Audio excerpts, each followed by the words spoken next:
What kind of mother watches strangers bid on her children? That question tore through Patience Calloway's heart as she clutched her 3 little ones close on the rough auction block.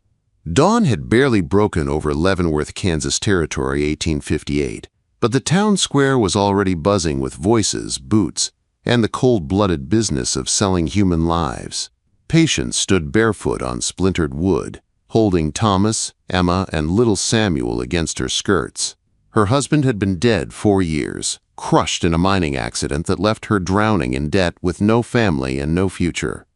Now the town's answer was to auction her off, then sell the children separately, as if breaking apart a family was nothing more than breaking apart a wagon load of supplies. Next up, Mrs. Calloway and her young'uns, the auctioneer barked. Healthy woman, not yet 30. Cook, clean, sew. Children sold separately. Starting bid $50. Patience felt sick. Her legs trembled. Thomas, only 7, pressed his small body in front of Emma and Samuel as if he could shield them from the world. "Please," she whispered to the auctioneer, "don't separate us." "That ain't up to me, madam. It's business." Bids rose, 55, 60, 65 for her alone. Then a separate bid began for Thomas. $10 for the boy! "No!" Patience cried before she could stop herself. The crowd barely noticed her desperation. Then, through the sea of dusty hats and hungry eyes, a single tall figure pushed forward. His boots were worn, his leather chaps dust-covered, his shirt faded from long rides under the sun. A wide-brimmed hat shadowed most of his face until he lifted his chin. $100, he called out. His voice cut the noise clean in half. The auctioneer blinked. "For the woman?" "For all 4, the cowboy said, stepping closer. Gasps rippled through the crowd. Patience stared at him. Weathered but striking features, sharp blue eyes, a jaw set with quiet strength. She didn't know him. He didn't look like a man who bought people, but men had fooled her before. "Can't sell 'em together, mister," the auctioneer insisted. $200, the cowboy said. "For all 4. That's my offer." The sheriff gave a slow nod. No one else offered more. $200, going once, twice, sold. Patience's knees nearly buckled. Relief washed through her, mixed with fear. What did this stranger want? Had she escaped one kind of danger only to fall into another? The cowboy climbed the platform and offered his hand. "Name's Kieran O'Malley. Got a ranch 10 miles west. Could use help.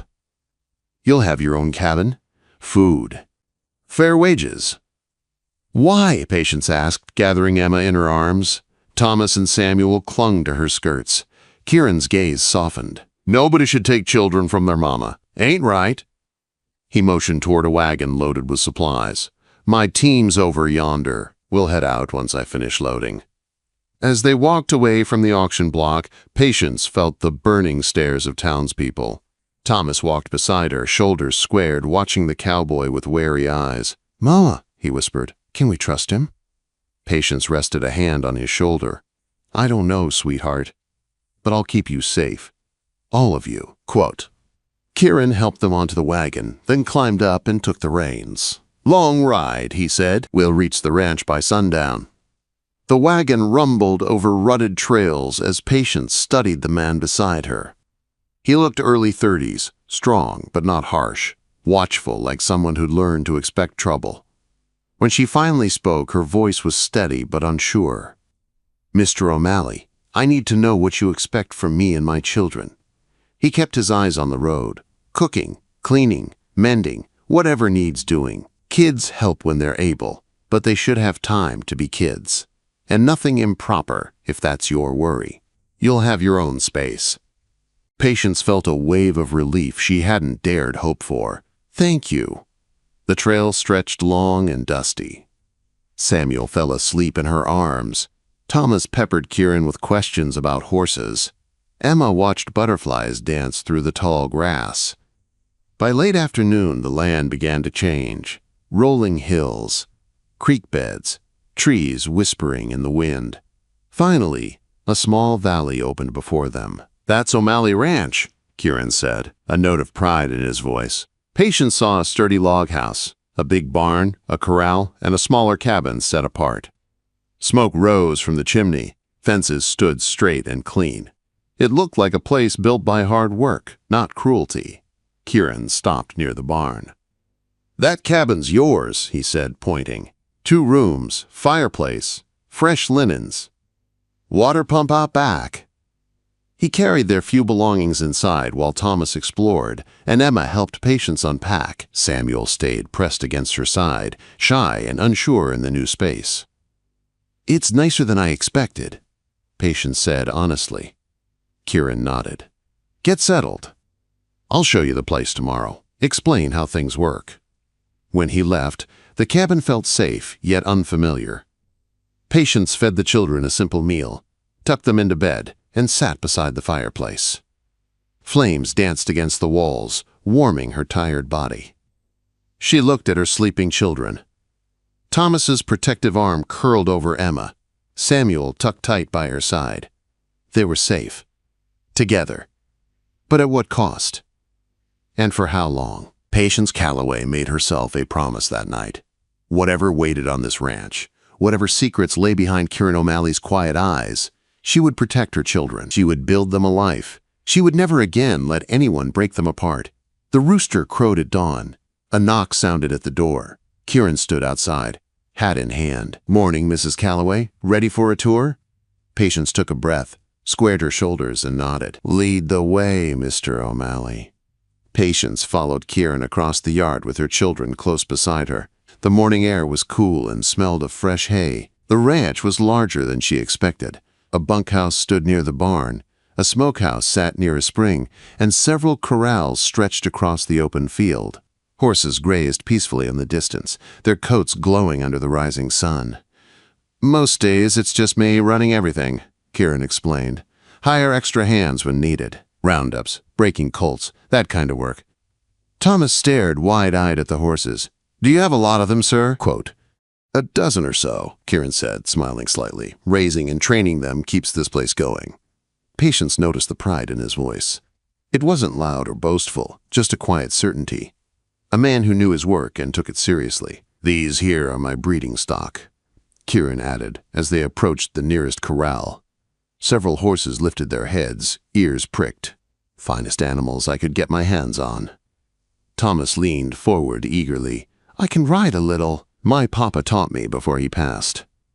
Kieran looked down at him with something like respect. Is that so? Maybe you can help me sometimes. If your mother agrees. Patience saw the hope in Thomas's eyes and nodded. As long as the work isn't too heavy. It won't be, Kieran assured. We'll start small. They continued the tour, ending at the smaller cabin. You'll cook the evening meal and bring it to the main house, he explained. Laundry twice a week, mending, tending the garden. You'll have time for your own things, too. Patience blinked in surprise. You mean wages? Money? Quote.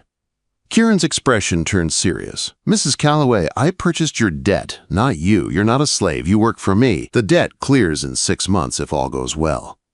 Her breath caught. No one had ever given her a chance like that. Thank you, she said softly. He only nodded and headed to the barn. I've got a mare due to foal soon. Call if you need anything. The next few weeks settled into a steady rhythm. Patience rose early, cooked meals, tended the garden, washed clothes, and learned the routine of the ranch. Thomas spent every spare minute with Kieran, helping groom horses and learning to ride a gentle mare named Dusty. Emma loved gathering eggs from the chicken coop. Samuel followed his mother everywhere, clutching the small wooden horse Kieran had carved for him. Patience began to notice small things. The way Kieran always made sure the children had enough to eat. The silent check he made each evening to ensure her firewood stack was full. The respectful way he spoke to her, never raising his voice or giving commands. One evening, she and the children brought supper to the main house. When they walked in, Emma shyly offered Kieran a small bunch of wildflowers. These are for you, she said, because you're nice to us. Kieran looked stunned for a moment, then knelt to accept them carefully. Thank you, Miss Emma. They're real pretty. The little girl beamed. During supper, Thomas talked nonstop about Dusty and how he had brushed her all by himself. Patience watched Kieran, listening with quiet patience. He showed a gentleness she hadn't expected from a man who worked with horses and carried old scars across his knuckles. After the meal, Patience noticed a piano in the corner of the living room. "You play?" she asked. Kieran glanced at it, his face shadowing. "It was my mother's. She taught lessons. Haven't played much since she passed." "I used to play when I was a girl," Patience admitted. "You're welcome to use it any time," he said, surprising her. Later that night, when the children were asleep, Patience sat on her porch, staring at the stars. The sound of footsteps made her turn. Kieran approached, holding something small. "Evening," he said. "Brought something for Samuel." It was a tiny wooden horse, carved from the smoothest pine. Patience ran her fingers over the delicate shape. "It's beautiful," she said. "You made this?" Quote, "Winter evenings get long," he said with a shy shrug. "Figure the boy might like it." "He will treasure it," Patience said softly. There was a stillness between them, a warmth she didn't expect. She found herself studying him in the dim light, the strong line of his jaw, the softness in his eyes. Kieran cleared his throat. "Headed to the fort tomorrow." "Taking some horses." He hesitated. "Gone 3 days. Jackson will check on you." "Safe travels," she said, surprised by the pang she felt at the thought of him leaving. He touched his hat. "Good night, Patience." Patience, not Mrs. Calloway. That night she whispered the name Kieran in the dark, and wondered why her heart felt lighter and heavier at the same time. The days dragged with him gone. Patience tried not to stare at the road each afternoon, but she did. The children missed him too, especially Thomas. When the dust cloud appeared on the 4th day, Emma squealed, "Mama, he's coming home!" Quote. Kieran rode into the yard looking worn, his beard several days grown. Thomas rushed to him, only stopping when Patience reminded him to give the man room. Samuel waved his wooden horse. Kieran crouched to his level. "You been taking care of him for me?" he asked. "He takes care of me," Samuel said proudly. Kieran chuckled, straightening slowly. Patience saw the stiffness in his movements. "You're hurt," she said. "Just saddle sore." But she saw the scrape on his arm. "Come inside," she insisted. "There's hot water." He didn't argue. That night, Kieran joined them on the porch after dinner. The children played in the yard, laughing under the fading sun. "You run a fine household," he said. "You run a fine ranch," she replied. Their eyes met. Something unspoken passed between them. Comfortable, warm, familiar. Then thunder rolled across the prairie. A storm gathered, dark and sudden. Minutes later, lightning cracked, and rain poured in sheets. The children woke crying. Patience tried to calm them, but the thunder grew louder. A knock came at the door. Kieran stood soaked, concern in his face. "Everything all right?" "They're scared," Patience said over Samuel's sobs. "Mind if I try something?" He walked to the children's room. "When I was a boy," he said, "my mother told me thunder was the clouds bowling across the sky." Emma blinked. "Bowling?" "Sure. Angels light lanterns so they can see the pins." Samuel sniffled. "For real?" "That's what she said." His voice was warm and steady. The next thunderclap came, loud as a gunshot. "That was a strike," Emma whispered. "Best one yet," Kieran agreed. The children calmed. One by one, they drifted off to sleep. Kieran stepped back into the main room, rain still dripping from his hair. "Thank you," Patience said softly. "I've never seen them settle so fast." He shrugged. "Just remembering what worked for me. You're good with them." He looked down for a moment. "Children and horses know who means them harm." Patience stepped closer. "You're a good man, Kieran." Quote. Lightning flashed. Their eyes met. He opened his mouth to speak, but then he stepped back. "Storm's easing. Should head home." "Good night," she whispered. "Good night, Patience." Her name again, soft, careful, meaningful. As the storm faded, Patience sat awake long after, wondering why she felt safer with him than she had felt in years. Winter crept closer each day, and with it came quiet moments that changed everything. Patience noticed how often Kieran visited now. Sometimes he brought books for the children, sometimes a small tool Thomas needed for chores, sometimes nothing at all. He simply showed up at their cabin door at dusk, asking if they needed anything, lingering longer each time. The children adored him. Samuel ran to him with every new drawing or pebble he found. Emma followed him like a shadow when he checked the garden. Thomas mirrored the way Kieran walked, shoulders back, chin steady, trying to be a little man. Patience saw it all, and she felt her heart opening despite every fear she carried. One crisp morning, Kieran approached her with a seriousness she had not seen before. "Patience, we need to talk," he said quietly. Her stomach tightened. "Is something wrong?" "No," he said, "not wrong." He led her toward the garden, where the tall corn stalks created a thin wall of privacy. Patience folded her hands, waiting. "Your debt contract," Kieran began, "is paid in full today, 6 months of work, as agreed." Patience blinked, stunned. Freedom. Something she had almost forgotten how to imagine. "You and your children are free to go," he said. His voice was even, but there was a strain beneath it. "If that's what you want." She studied him, searching for what he wasn't saying.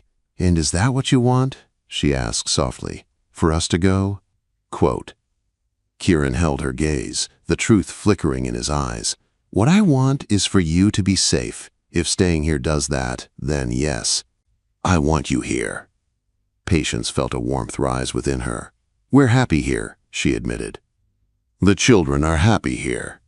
"And you?" he asked, his voice barely above a breath. "Are you happy here, Patience?" She swallowed. "Yes, happier than I've been in years." A smile ghosted across his lips. It was small, but it was real. "Then stay," he said. "At least through winter. Come spring, if you want to move on, we'll talk about it." Patience nodded, though deep down she already knew the truth. She did not want to leave. Not now. Not ever. "Thank you," she whispered, and with that, the decision was made. A week later came the harvest dance. Patience had nothing fine to wear. Her dresses were all thin or patched. Mrs. Whitaker, kind as always, brought out her daughter's old dresses, saved in a trunk. One of them, a beautiful green calico, fit Patience as if it had been waiting for her. When Kieran arrived that evening, with the children jumping excitedly in the wagon, he stopped short when he saw her. "You look," he paused, searching for words that refused to come. "You look beautiful." Patience blushed. "Thank you." The town square was alive with food, lanterns, children's games, and music floating through the air. People welcomed Patience warmly, though a few women stared with thin smiles. Patience ignored them. Tonight was for her children. Tonight was for Kieran. When the music started, Kieran turned to her. "Would you care to dance, Mrs. Calloway?" "I'd be delighted, Mr. O'Malley." He led her onto the dance floor. His hand rested at her waist with a gentleness she had never known from a man. They moved together as though it was something they had always done. "You're a fine dancer," he murmured. "I'm following your lead," she replied. Each dance pulled them closer, until her breath caught every time he looked at her. It felt like the world had narrowed to the warmth of his hand and the steadiness of his gaze. During the final waltz, with the lantern light soft around them and the music slow and tender, Kieran leaned close. "Patience," he said, his voice low. "I need you to know." "Mama?" a small voice cut in. Thomas stood beside them, rubbing his eyes. "Emma and Samuel are tired." The moment slipped away. Later, after the children went home with Mrs. Whitaker and the night ended, Kieran walked Patience to her cabin. Under the moonlight, he tried again. "Patience, I care for you." More than I thought possible. Her heart beat fast. "Kieran, Mama?" Thomas called again, running outside in his nightshirt. The moment broke again, but the truth remained between them, warm and unspoken. Snow arrived early that year. With it came long nights by the fire, quiet laughter, shared chores, and stolen glances. Then, one night, after the children were asleep, a gentle knock sounded. Patience opened the door to find Kieran standing in the falling snow, hat in his hands, his expression soft but determined. "I reckon I've waited long enough," he said. Patience's heart fluttered. "Kieran?" He stepped inside, took her hands, and knelt, right there on the cabin's wooden floor. "Patience Calloway," he said, voice steady but full of emotion. "I love you. I love your children like my own. I want a family with all 4 of you. Will you marry me?" Her breath left her in a rush. "Yes," she whispered, tears gathering. "Yes, I will." Quote, Kieran slipped a simple gold ring onto her finger, his mother's ring. Then he pulled her into his arms and kissed her, a tender, certain kiss that felt like coming home. Their wedding took place on Christmas Eve. The main house glowed with candles. Emma sprinkled dried rose petals down the aisle. Thomas stood proudly at Kieran's side. Samuel held onto Patience's skirt with one hand and his wooden horse with the other. When the pastor pronounced them husband and wife, Kieran kissed her with the quiet passion of a man who had waited long enough. The children rushed into their arms, all 4 of them tangled in one warm family embrace. Later that night, under a sky filled with stars, Kieran led Patience to the porch. A beautiful sleigh stood there, polished and lined with fur blankets. "It's for you," he said softly.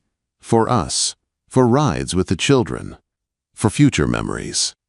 Patience touched the wooden side, tears in her eyes. "Kieran," she whispered, "it's perfect." Snow fell gently as they kissed again, the soft glow of lamplight spilling from their home behind them. A home filled with laughter, a home filled with love, a home that began the day a cowboy stepped forward and said, "I'll take all 4 of you."